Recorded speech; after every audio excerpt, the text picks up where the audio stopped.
गोविंदं परमानन्दं गोविंदं परमानन्दं कृष्णामस्ति हेति यशोदा ताडन शैशव संत्रासौ व्याधित वक्त्रा लोकित लोका लोक चतुर्दश लोकानि लोकत्रय पुरमूलस्तंभं लोकालोकमनालोकं लोकेशं परमेशं प्रणमत गोविंदं परमानन्दं गोविंदं परमानन्दं गोविंदं परमानन्दं गोविंदं परमानन्दं गोविंदं परमानन्दं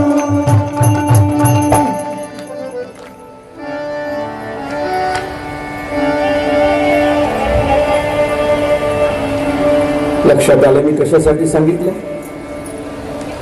लहान होता. आता सांगा, साक्षात प्रभू ज्यावेळेला कौशल्याच्या घरी येतात त्यावेळेला कौशल्याला किती आनंद झाला असेल. 3 राण्या असूनही मुलगा नाही,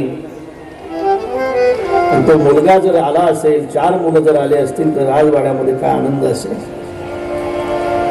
आणि कौशल्याचा आनंद कौशल्या माता आपल्या शब्दाने प्रगट करते की बघ माझा लाला सावळा रामचंद्र माझ्या हाताने जेवतो. सावळा रामचंद्र माझ्या हाताने जेवतो. उरलेल्या घासासाठी उरलेल्या घासासाठी फवारा गुचा थांबतो फवारा गुचा थांबतो. सावळा रामचंद्र माझ्या हाताने जेवतो माझ्या हाताने जेवतो.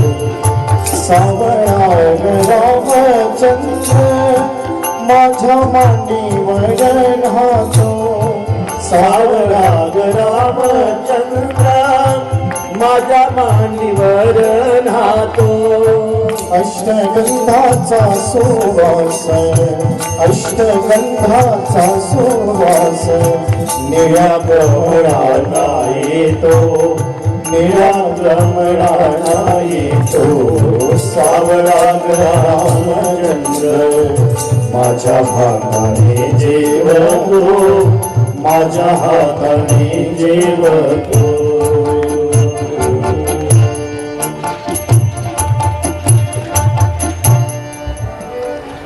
सगळ्यांना भोजन घालण्याची जबाबदारी ज्याची आहे त्याला भोजन घालण्याची जबाबदारी जर कौशल्या माता स्वीकारत असेल तर त्या कौशल्याचा आनंद किती मोठा असेल.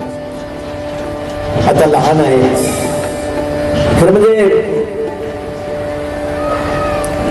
भगवंताला पाहण्यासाठी लहान आहेत. साक्षात शिवजी येतात. शिवजी आणि काकभूषुंडी अयोध्येमध्ये येतात. प्रभूचं ते नाटक प्रभूचं ते लहानपण पाहण्याची इच्छा त्यांची आहे. शिवजी आणि काकभूषुंडी ज्या वेळेला राजदरबारामध्ये जाण्याचा प्रयत्न करतात, ऐका, त्यावेळेला त्यांना अडवलं जाते. कुठं चालला म्हणे, बस चाललोय आतमध्ये. कुठून आलात तुम्ही? जरा अनोळखी दिसताय. काही कार्ड वगैरे? ते नाही, कार्ड नाही, आम्ही सगळ्यांना कार्ड देणार आहोत म्हणे. आम्हाला कशाला कार्ड पाहिजे? अनोळखी दिसता अनोळखी माणसाला आतमध्ये प्रवेश देता येणार नाही. आणि हा काय पोशाख असतो का? एक भूतासारखा दिसतोय, कावळ्यासारखा दिसतोय. तुम्ही माणसं आहात का कोण? ज्या वेळेला काकभूषुंडी आणि शिवजीचा प्रवेश त्या ठिकाणी थांबवला जातो, तुम्हाला आम्ही आतमध्ये जाऊ देणार नाही. शिवजी आणि काकभूषुंडी नाराज होतात की प्रभूचं दर्शन आपल्याला होत नाही. बाहेर जातात. त्याच गावामध्ये एक वटवृक्ष आहे, त्या वटवृक्षाखाली बसतात. प्रभू ओळखतायत की माझे बाबा माझ्या भेटीसाठी आले, मला सुद्धा त्यांचं दर्शन घ्यायचं आहे. काय करावं काही कळत नाही. लहान मुलाचं कोण ऐकणार? मला बोलता येणार नाही. पण लहान मुलाचं शस्त्र असते रोदन, रडणं हे त्याचं शस्त्र आहे. आणि प्रभू रडायला सुरुवात करतायत. खूप रडतायत, खूप रडतायत, खूप रडतायत.